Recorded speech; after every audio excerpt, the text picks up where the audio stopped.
मतलब थोड़े थोड़े अल्फाजन में, थोड़े थोड़े कलमात में अल्लाह तबारक व तआला एडी बरकत अता फरमाए थो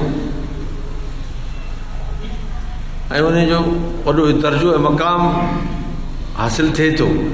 हिते अल्लाह से फरमाए थो माण्हू सम्झनि था इहो तरक़ो हीअं कूलू आमन्ना व हुम ला युफ्तनून, उन्हनि खे आज़मायो न वेंदो, जाचो न वेंदो, ॾिसूं त उन्हनि जो ईमान केतिरे क़दुरु आहे।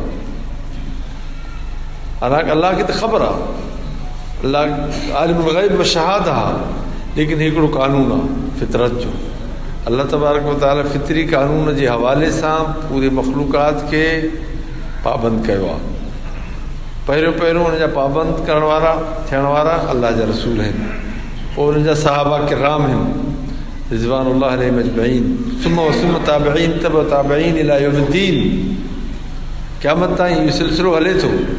जेके हुन जा ताबेदार हूंदा अल्लाह जे रसूल जा, सहाबा किराम जा, उहे ई, छाकाणि त पाण सल्लल्लाहु अलैहि वसल्लम जन फरमायो त मा अना अलैहि व असहाबी, उहे माण्हू हिदायत वारा आहिनि, निजात वारा आहिनि, उन तरतीब सां हलनि, उन तरीक़े ते हलनि जंहिं ते मां हलां थो, मुंहिंजा साहबी हलनि था। उहो ई रस्तो अगरि को हले थो, इहो निजात वारो रस्तो आहे। ईअं त पोइ कई फ़िरका हूंदा, कई जमातूं हूंदियूं, कई टोला हूंदा, हर हिकिड़ो चवंदो मां सही आहियां, मां हक़ ते आहियां, जो केरु हुनखे ॿुधाईंदो हक़ ते केरु आहे। इनफरादी तौर सां माण्हू कंहिंजे लाइ बि फ़ैसिलो नथो करे सघे।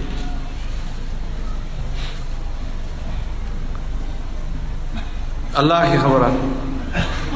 अल्लाह तबारक व तआला हुज़ूर सल्लल्लाहु अलैहि वसल्लम खे ख़िताब करे फरमायो, फरमाई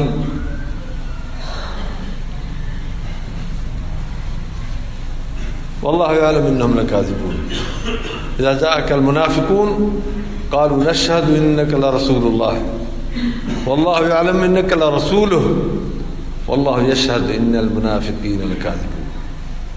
अल्लाह से फरमाए तो अचनि था माण्हू, मुनाफ़िक़त वारा माण्हू बि खोड़ आहिनि। अने इहो सिलसिलो आहे, मुनाफ़िक़त बि हलंदी रहंदी आहे आख़िर ताईं। त क़ुर शरीफ़ में सूरत ई मुनाफ़िक़ून आहे। अने मुनाफ़िक़नि जो हिकिड़ो सिलसिलो आहे, इहो हलंदो रहंदो। उनखे माण्हू परखे ॼाणे ॾाढो ॾुखियो आहे, मुश्किल आहे। उन्हनि जी परख ऐं ॼाण पैगम्बर अलैहिस्सलाम ॾेखारी ॿुधाई, बिना कंहिं अलामात जे, बिना कंहिं तफ़्तीश ऐं तहक़ीक़ जे माण्हू नथो उन्हनि खे मालूमात करे सघे, ॼाणे सघे। उनजी इहा आहे त उन्हनि जे फर्म में हदस कज़ब व इज़ा वअदा ख़लफ़ व इज़ा तुमिन ख़ान, ॻाल्हि कंदो कूड़ हणंदो,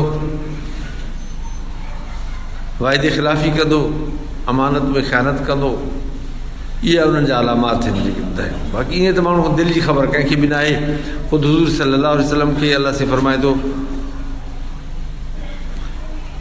चवनि था अॼु तोखे इन्नका लरसूल वल्लाहु यअलमु इन्नका लरसूल वल्लाहु यशहदु इन्नल मुनाफ़िक़ीन लकाज़िबून। ॿिए हंधि अल्लाह से फरमाए थो ला तअलमुहुम नहनु नअलमुहुम, इन बि तूं उन्हनि खे नथो ॼाणे, असां उन्हनि खे ॼाणूं था। इहे केरु, कहिड़े क़िस्म जा माण्हू, हुननि जो दिलि में, उन्हनि जे में हिकिड़ी ॻाल्हि आहे, ज़ाहिर उन्हनि जो ॿियो आहे।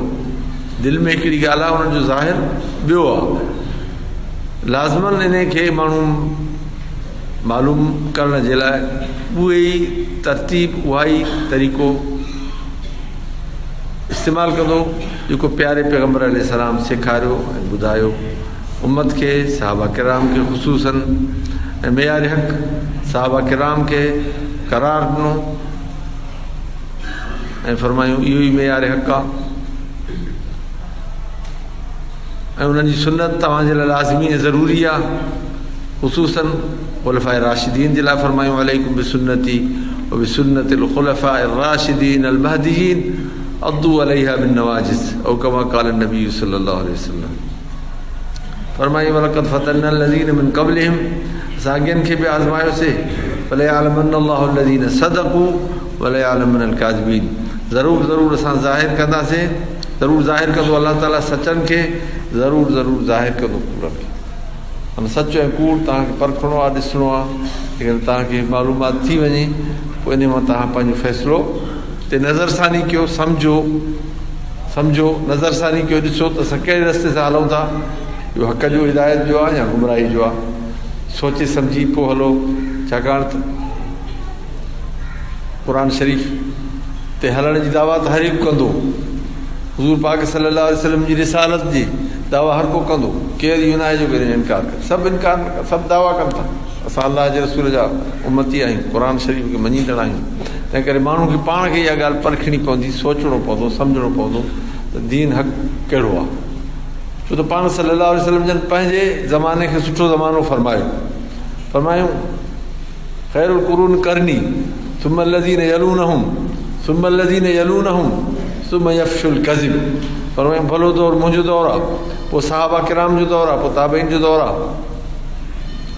सुम्मा यफ़शुल कज़िब फरमायूं पोइ कूड़ हूंदो, पोइ माना कूड़ आम हूंदो।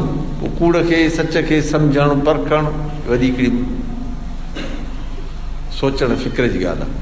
माण्हू सोच फ़िक्र कंदो, सम्झंदो, ईअं कोन सम्झंदो। क़ुरान शरीफ़ फ़िक्र ऐं सोच जे लाइ बार बार तंबीह कई आहे, लअल्लकुम ताक़िलून, लअल्लकुम ततफ़क्करून, लअल्लकुम तज़क्करून या उलिल अलबाब। अहिड़ी तरह क़ुरान शरीफ़ सभिनी माण्हुनि खे मुतनब्बिह कयो आहे। अल्लाह तबारक व तआला हिदायत नसीब फरमाए, सही हक़ हिदायत जो रस्तो असांखे